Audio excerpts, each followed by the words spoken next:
as friends, that we most come to know ourselves, that we come to engage in different aspects of our identities. Pantigate.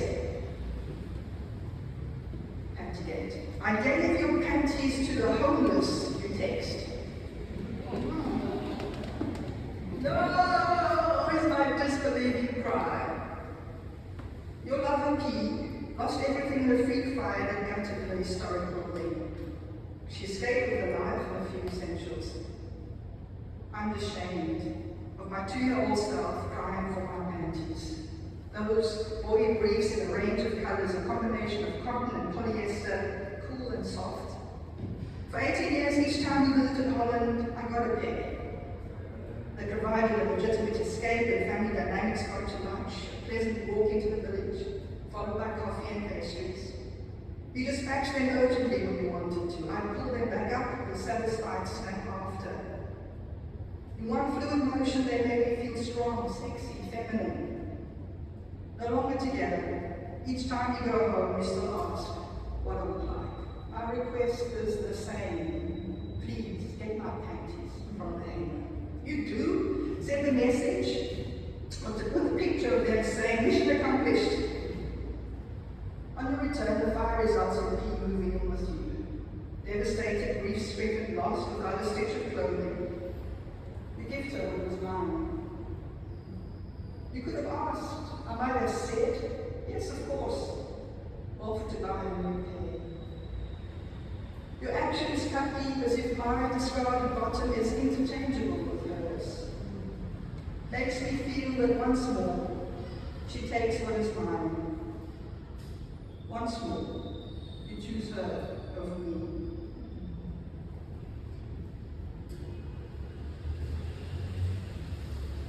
Unbuttoned. Love says it has a crush on you, finds your pieces all over the floor.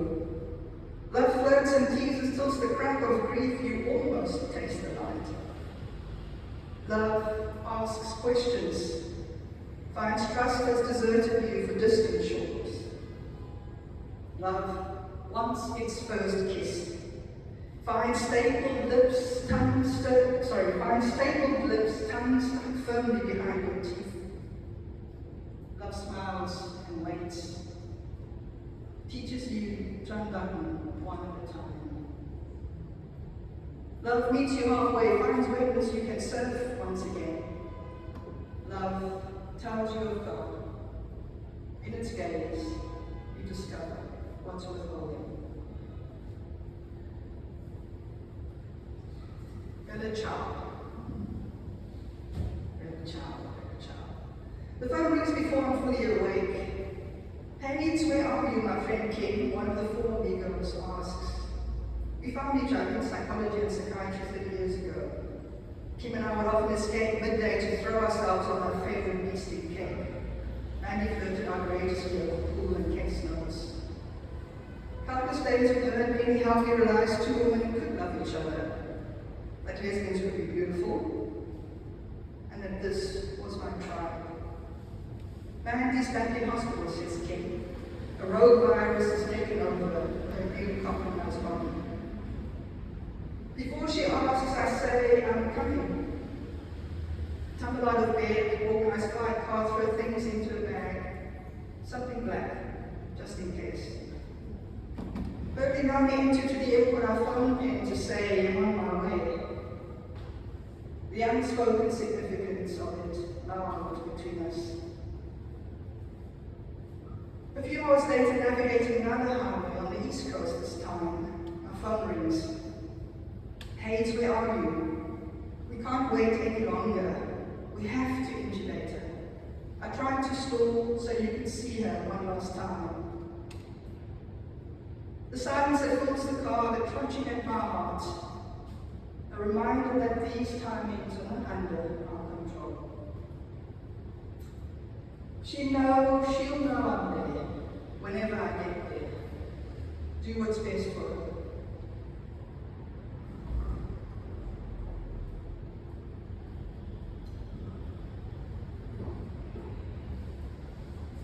She makes it through the night, holds on to see her mom-in-law and other family.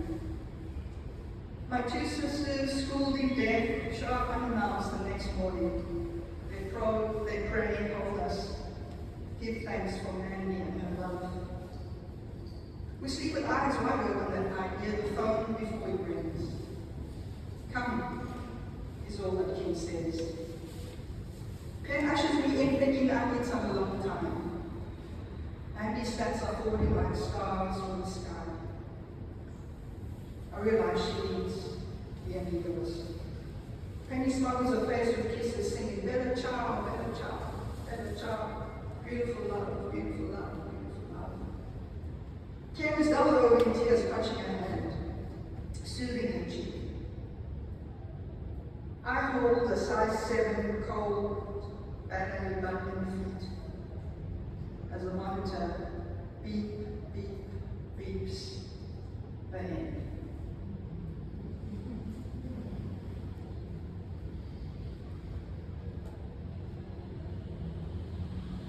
Then counter. I knew you long before we met. You have to try and calculate tidal pool, the friend gushed. I demurred. My blue-blooded body coursed with the warm, flowing waters of the Indian Ocean. If you sense my reluctance, you kept it to yourself. I wasn't prepared for your beauty, the expanse of you. Sharp, cold blue breath, stance still as glass, buffeted by white shoulders, held in awe by the 12 apostles and limitless skies. Our first embrace, a little dip in and out, a stride in the next time. Numbness eats my yoni. Sorry, first my ankles. Numbness eats my ankles, then legs. The jolt of current eats my yoni. I belly flop in, shriek, gasp, shudder at your boldness. You teach me how to stay, to commit to the length and breadth of you. Teach me how to stay, to commit to the length and breadth of you. I trace star jumps on my back, voluptuous in your hands. You ask no questions, hold me close as I clear kelp from my day, untangle my less thans. Each moment, an opening, a release, a becoming.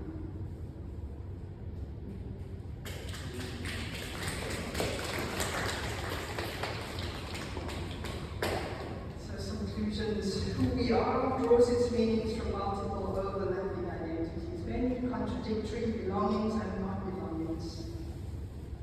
The work might get easier, but it never ends. Belonging. I'm seeing a biokineticist for my knees.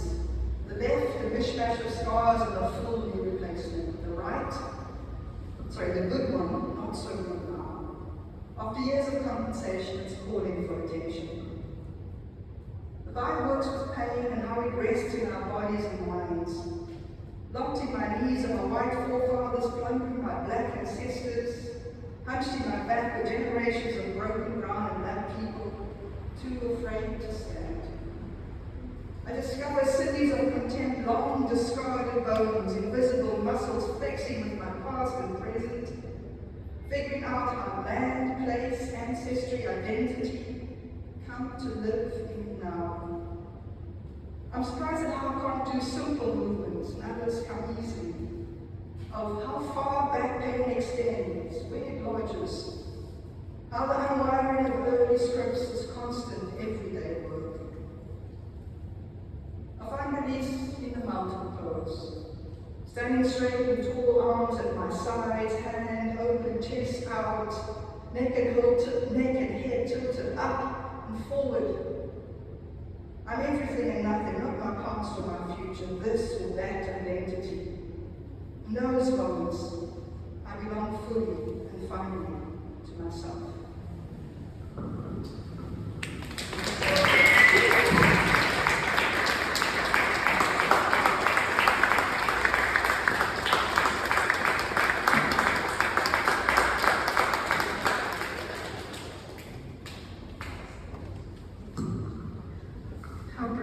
that.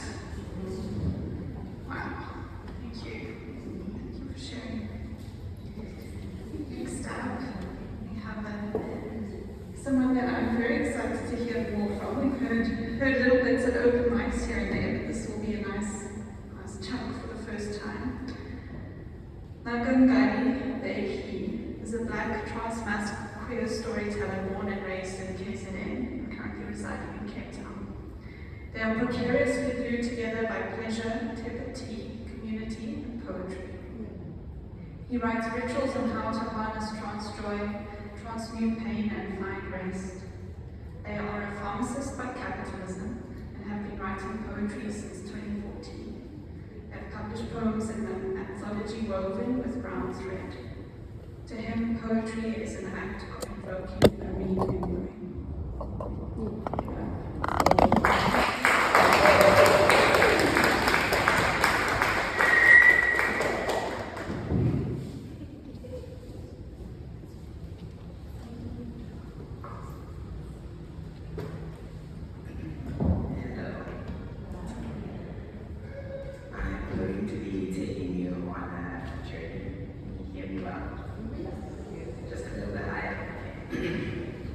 I'm going to be taking you on a journey, so come along with me.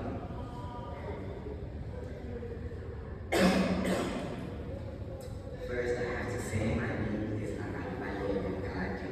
Umane okuvuthela unene into Julius Castle's Capital Sabena Mfumo Yabisi.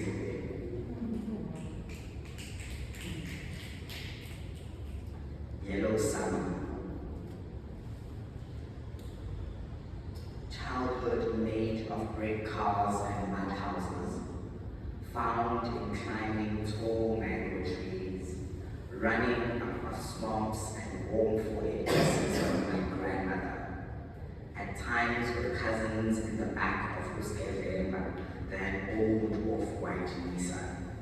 Us under a canopy held firm with nothing but bright yellow road, singing at the top of our voices like bleating goats, found feasting on stolen sugarcane till the corners of our sweet lips burn, found feasting on our way to the watering hole at half-mast with our multicolored buckets swinging happily in the air, found plain Chicago skyscrapers built of empty curtains, found at the core of walls crafted with paper and plastic. I'm from a small township called Amahloba in KZN, so that's just a snippet of my childhood. Do you have any football, like soccer fans? This next poem is called Chest of God, after Donna's Hand of God. Chest of God. At the bottom of Wheelbarrow Valley, sweltering and humid, is a boy on a crescented road, wearing a long camouflage green skirt with many pockets like shelves, so he can hide all his sorrows like mother showed him. Ujegetula Jegetole, briefly galloping after a ragged tire soccer ball, like a calf keeping up with its mother.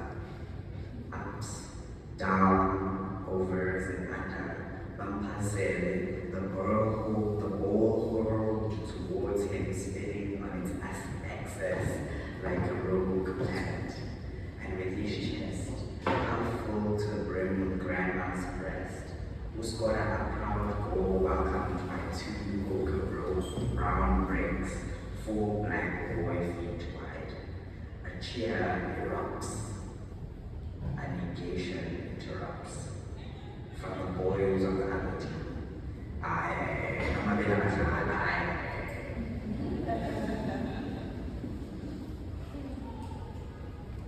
Mountain. Tinasaki in Dami. The inexorable ritual began. We, veiled with clandestine cloak, look at the casual clock. We, at the sonogram, more months have passed. I peek and feel nothing. I just send for this mountain, there is no Isaac to save. No, sacrifices are not for faith, just for me, mother, and amnesia. As anesthesia goes through my body, I squeal softly, I want my mother. I know change patiently waits for me. At the end of this narrow tunnel, I went under. I emerged. My eyes squint open, seeing my splayed legs mid-dressed in a colossal pad. I just lay there, languidly, juice and cracker in hand to wash down the sudden liberation.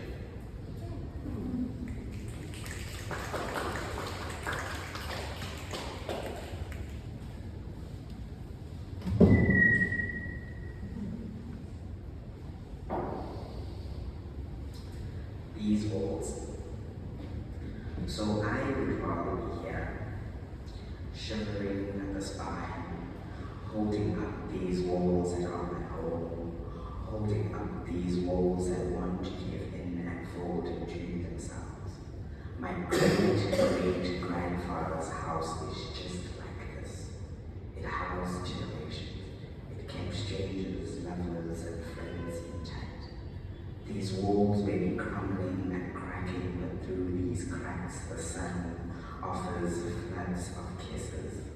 Still, I am happy to be here, cracks and all, dancing in the chaos of the sun, dancing, singing, and crying all at once.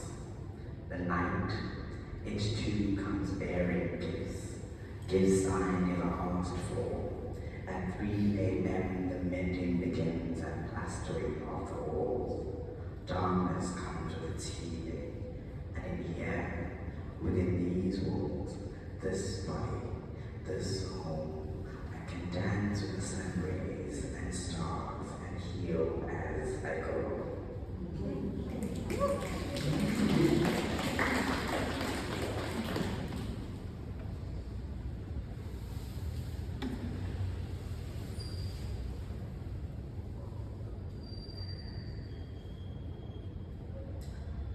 Where do you put your chances? Now that you have taken it out of the closet, where do you put your chances? When you go home, where do you put your chances? Do you place it just beneath your skin, or does it hang a little too much over your shoulder blades? The last time you get through they called an identity crisis. When you walk into the world, where do you put your chances? Do you keep it in your bones? Do you keep it in your joints, your spine, every single vertebra, so it can hold you up? Because you know you need it to stand in a world that wants you erased. When in conversation, where do you put your chances? Does your chances linger at the back of your throat to correct them? Or does it cover the belly? Or does it cover the lining of your belly so you can stomach the violence you're force-fed? Or do you let your belly swell up in anger? In the nightclub, do you keep it just below your waist so it can gyrate till the sun comes up?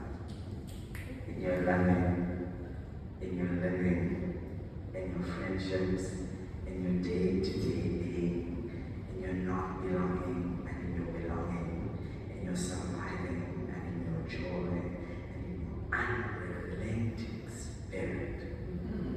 Where do you put your chances?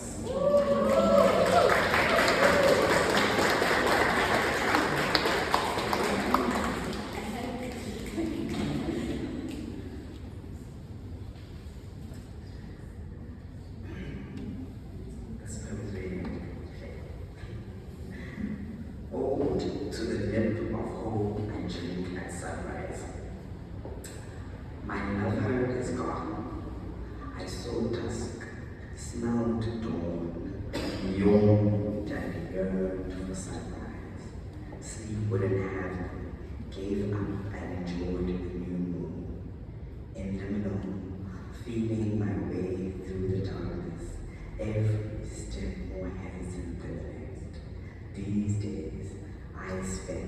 every second of my day suspended in the space between worry and wonder, squeezed tightly like a baby on the back.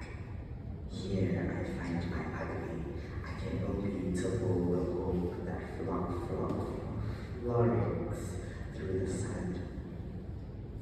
Here I find my ugly. I can only tipple the hope that frolics through the shadows like the sunrise peeking through the leaves. On the new moon, suspended, squeezed, and frolicking with hope.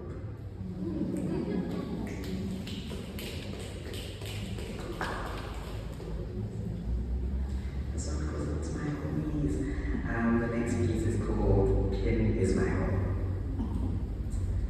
Ever since my departure, my clamoring mother takes me happy Sabbath every Saturday, so I can remember home.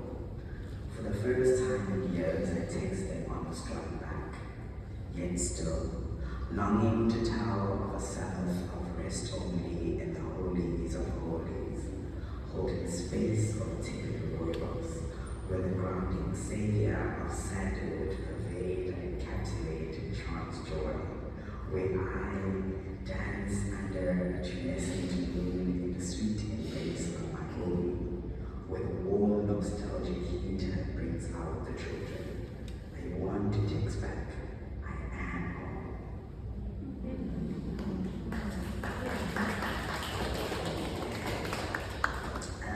So as mentioned, I am a pharmacist by capitalism. Unfortunate, I know. Life of a worker bee. Month ends are deadly, a never-ending flood. They come like rain, one chocolate, then all at once. 9 prescriptions, 8 self-medications, 3 corrections, 1 barking phone, 34 vicious eyes tracing the step like a lion, stealthily stalking its prey. My gentle feet throbbing, my black back bent backwards, my face stressed, stiff, fixed in another fixed smile. Hi, how can I help today? Here I go again, attempting to hold space in a leaking bowl. Us behind the counter, buzzing around each other like honeybees. Us behind the counter, buzzing around each other like honeybees in the meadow. Hurry, be quick, be vigilant, don't anger the eyes, lest they rip you apart. And 2, unfurl to the vanilla smoke, let it thaw your frustration, refuel the leaking tank for the next mission. Sigh, loudly, remember you can breathe. At 4, time moves slowly like a chameleon. Sometimes you'll catch a glimpse of a race savior, a 000 trait, blue, green, and white. A chuckle of relief will lubricate the thin air. At 6, the best sight of all, the clock is out. Let go, 2.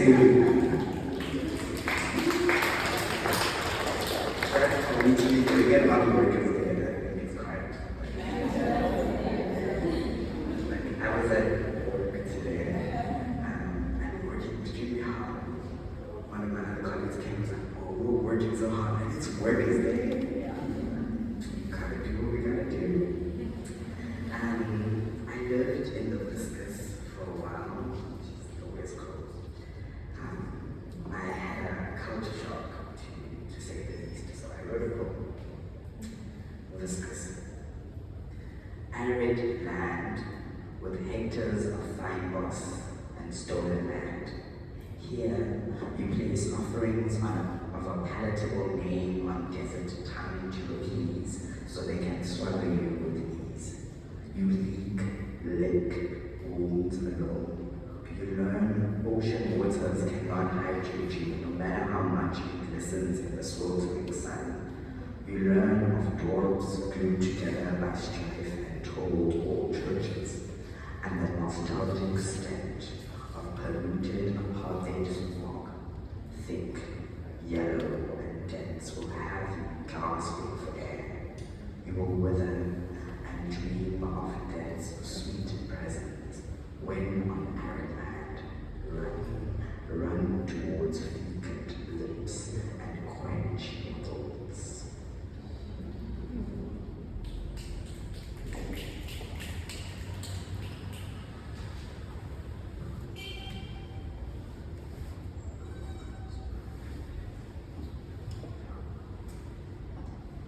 In London, at the 24-hour laundromat, a child stares at me curiously as if I am an unsolvable puzzle, with pieces scattered in all directions. Young, sews his caregiver like a newly born antelope learning to walk, climbs on her back too. She folds clothes into tiny squares. He plays everywhere he goes. No worry in the world, perhaps one, to share an ice lollipop with his mother and sister. Loud washers and humming dryers are his music. He jives, jumps, stands up and continues to play.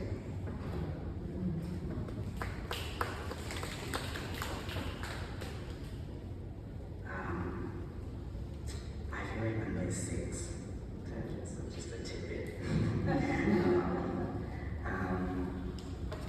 Just so this poem makes sense, I think it's for no particular reason. It's a number that just symbolizes taking up space and living my best life. So this poem is called For 5, for days when I'm feeling,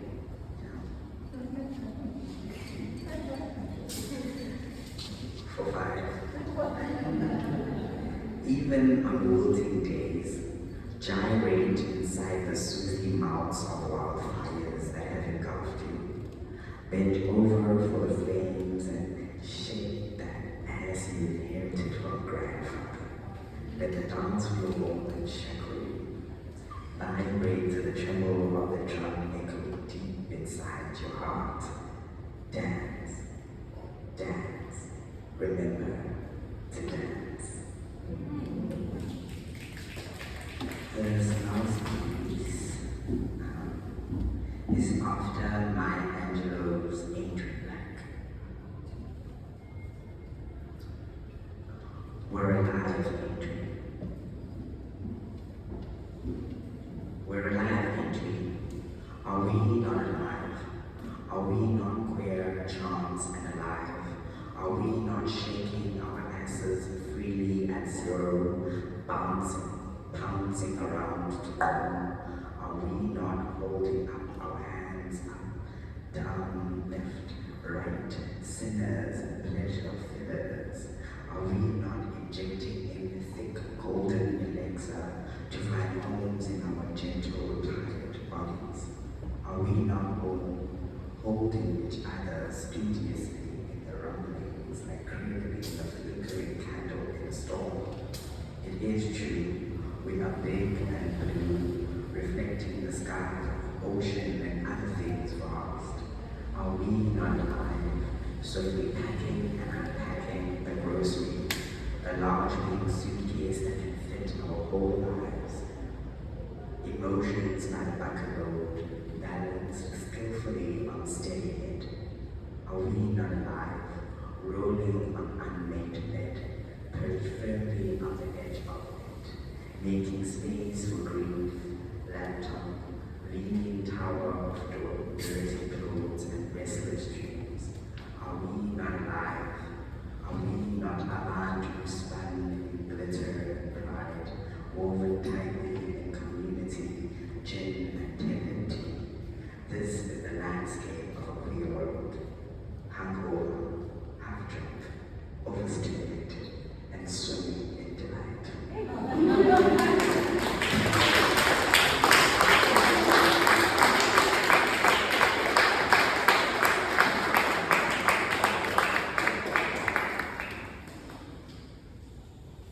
Incredible. So we've got some time for questions, audience questions or comments. If anybody has something, I won't be able to bring this to you, so you'll have to just project it. You can wave at us if anyone wants to say anything to the public. Or if you're really soft, you can come up here and that's a bit of it.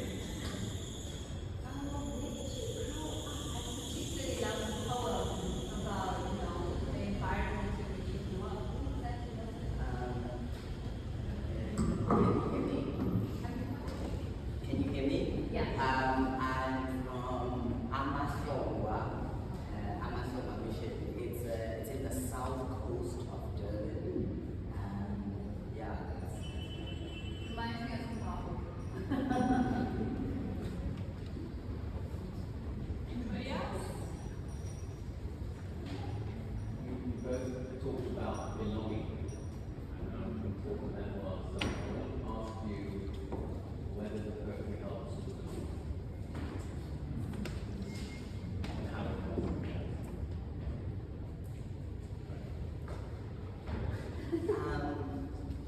I think firstly yes, because I'm able to make community from engaging with other artists and other writers and then giving creative sense of community. However, even first making sense of that need for belonging, I think has been helpful to me on just making sense of who I am, what type of people, or what type of community I want to cultivate. A lot of my writing is about how to cultivate community, how to go around cultivating and sustaining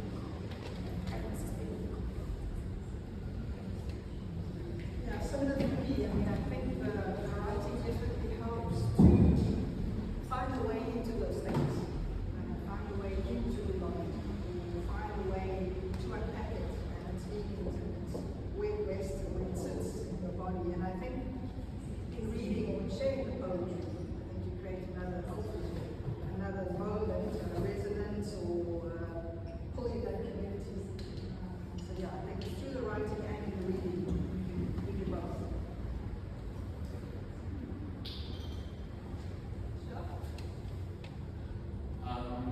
Not sure I'm going to find the right words for this, but I have a question for both of you. In your poems, it seems to me you both move very easily to speaking purely about someone who could be you, and speaking from a place where you say we, where you say you're talking about more than you're talking about a larger group of people and voicing something of their experience. Is that something that you do consciously? Do you ever feel pressure to speak for other people, or is it just something that is not?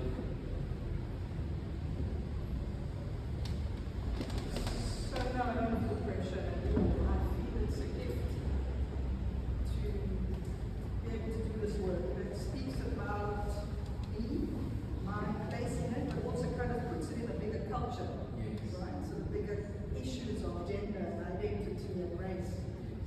That there's a particular method, it's called autoethnography in research language. So I think it's a particular gift. Yeah. To be able to make sense of myself, and in that sense making I can offer people something, a way in for them to make sense too. I feel proud of it. It always works. It feels effortless. I just wanted to know that it was all about that. I think it's because I know most of my stories from the margins. So a lot of stories may be about me, but I know like 4, 5, 6 homies that have a similar experience and that resonate. Or sometimes it's within our collective sense making that I'm able to sort of like have these poems offered to me and then writing them out. So Yes.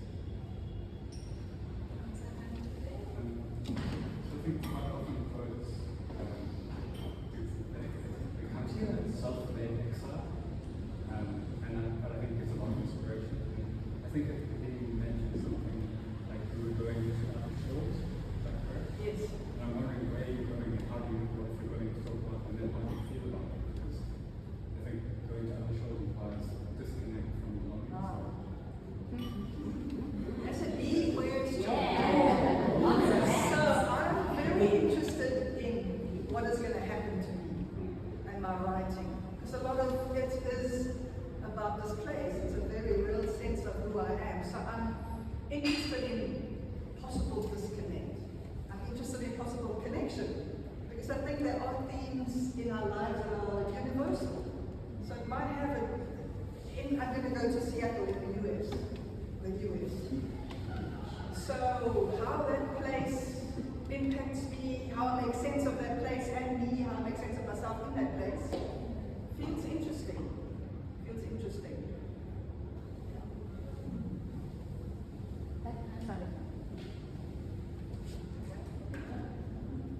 I think my question is related to that. Thank you so much. I think my question relates to the bound back. You talk so beautifully about where you grew up, and you think you should have stayed. And same with the head. You're about to leave. You think you should have stayed, in terms of the work that you've done already, and the depth and the impact of that instead of going. Do you think we should have stayed in terms of the poetic and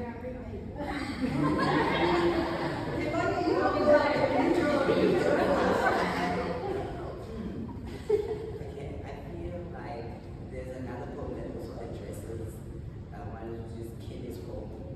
And I think for me what matters the most is being surrounded by my kids, being surrounded by my community and my loved ones. And I feel like even though it's where I grew up, it was home and my childhood was lovely, I do feel that there's a disconnect and a level of, for lack of a better word, of being accepted, if I can live in that way.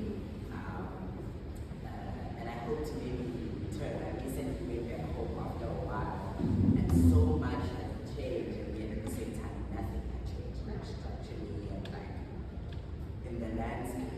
And I remember telling a friend, and they were like, yeah, well, it's because you've changed so much. And I think in my, like as I said, it's very small. So everybody knows everybody. It's just, and everybody thinks the same. And I think for me, I had to. I think I had to just be and meet other people. So I don't feel like I'm running away. I feel I've lived a life of service.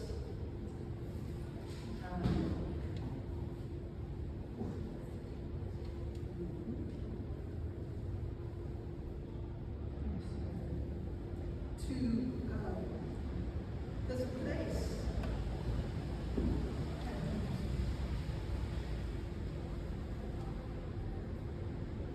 And you never stop doing that, even if you're not physically here. And I feel like I'm walking towards something. And the walking towards is myself. I think I'm saying, perhaps for now, I can put this down. And I can give myself something. And even as I do that, I know it's never just going to be a life for myself, but it's giving me something, an opportunity, an adventure, a way to take this South Africanness into another foreign place and to shift it, because I believe in its power, to shift, to change, to inspire, to join those dots. They aren't so wide and big and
to invite to yourself in a private space. But then you come here and you perform this. To what extent are you consciously or unconsciously attempting to create an intentional community of poets? And to what extent does that exist, and how are you supported in that space?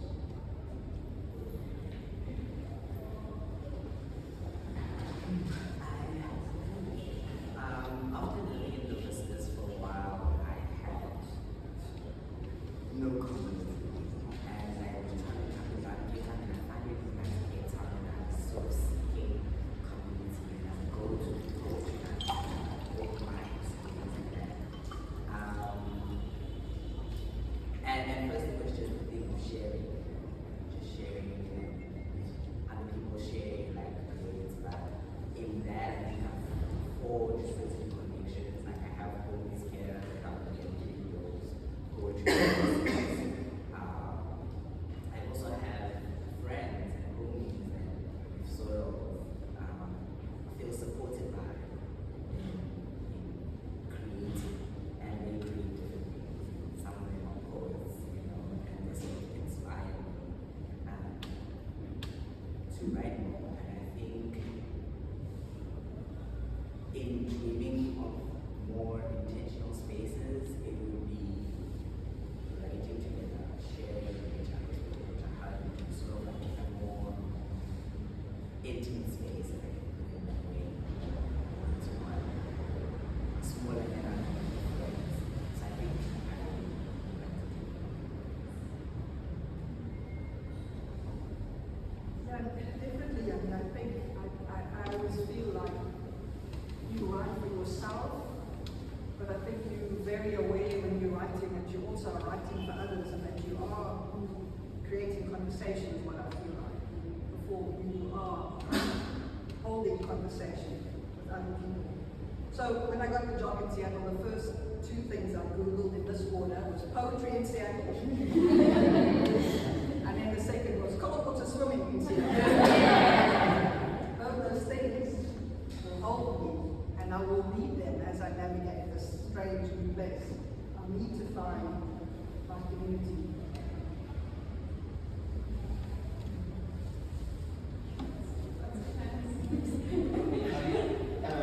Thank you so much. This was incredibly awakening and empowering, particularly as a trans person in the space. I really appreciated the voice that you provided to identity and affirmation. I really deeply appreciated that, and then the mirroring of life, you know. And I think it felt like there's a sense of yes, belonging, but also transitions, like life, movement, and a kind of a self-affirmation transition about that self-empowerment, that we do so much labor for others, but within our bodies we resonate deeply in terms of our self-empowerment. You know, and I almost felt incredibly like a healing process to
the table together and have dinner.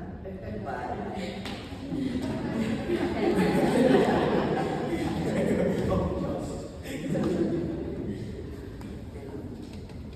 So, you know, there are definitely different times in your life where it feels like certain aspects are louder, are clamoring for attention or for work or jostling the others out. They certainly feel like as I get older, there are moments where I'm swimming, when I'm swimming actually, where actually that thing of I'm everything and nothing. I'm everything and nothing. I'm just this. Not the label, not the thing, not the just everything and nothing.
What was the question?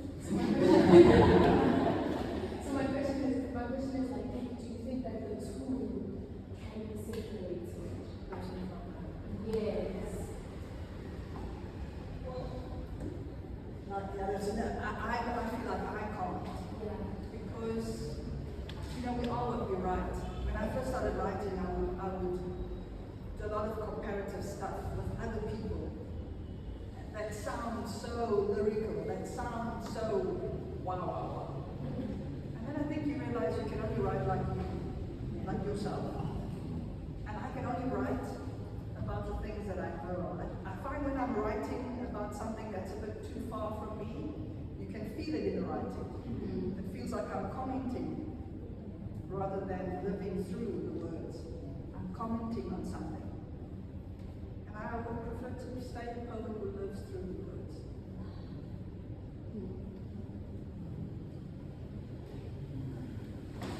needed answers and sort of separate the art from the artist. That's like the artist also has like an essence of the artist. I mean, I think anything we create,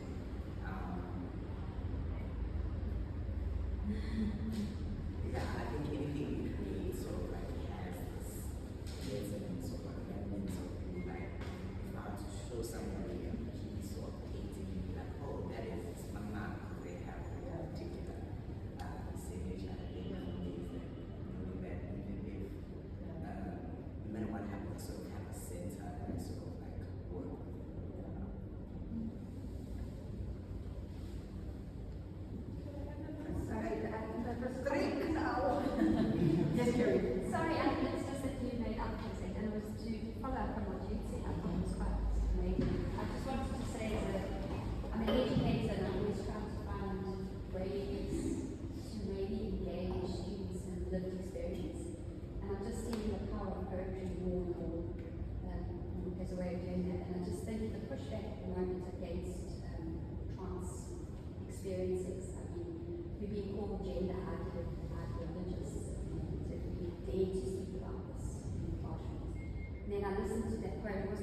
always think if students could hear that read, they would not get that opportunity to go back. You know how people, whenever they hear an original story, always have a yes, but.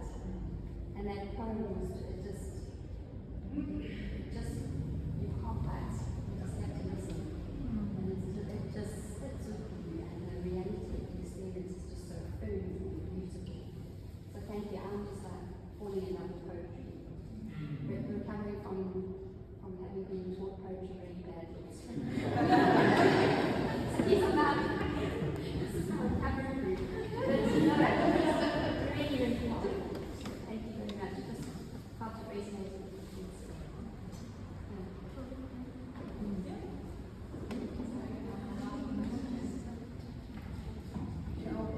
Listening to the poem, something that I realized was that it was from here, and I'm pretty sure that it was very therapeutic. I myself, I'm someone that dabbles in poetry, but I'm not a professional like you.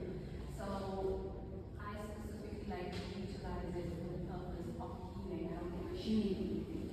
So I would like to ask for a bit of guidance. I think the two of you have really honed in on, I think, your processes of writing. And I don't know if it would be possible to share just about your process, from, your lived experiences, because it definitely is also coming from trauma. So from a point of, okay, the trauma happens, and then the writing happens, what does that look like until you've got like this beautiful, polished product that you're presenting to us today? I hope that's Yeah, so I'll go on. So I came to poetry really late. I also had really terrible experiences at school. I didn't think I could write. I kind of stumbled on it in some ways. And so I think perhaps a lot of the initial writing was for myself, was writing for myself to process and work through things. I don't know when it shifted or when I started, I suppose when I started kind of reading more or sharing more or realizing there was something in offering those to others. Some things I find I'm able to, I never wrote about sex or sexuality at all, ever. Probably for my 5 or 10 years I just couldn't. And so I feel in myself something has shifted, that I'm able to kind of go to places that I wouldn't have gone to before, that I'm able to risk a little more. I've never said penis, I don't think I've ever said penis before.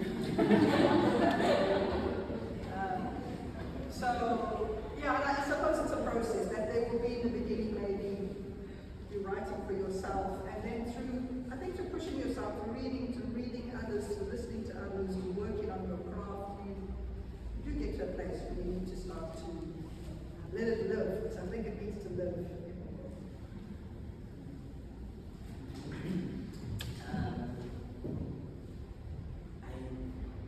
There's a podcast that I enjoy about a poet called Heidi van Rooyen. And in this podcast, he refers to poem as a room, and you sort of fill it with stuff. And it's that process of me of meticulously picking a word or a sentence that helps just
just want to go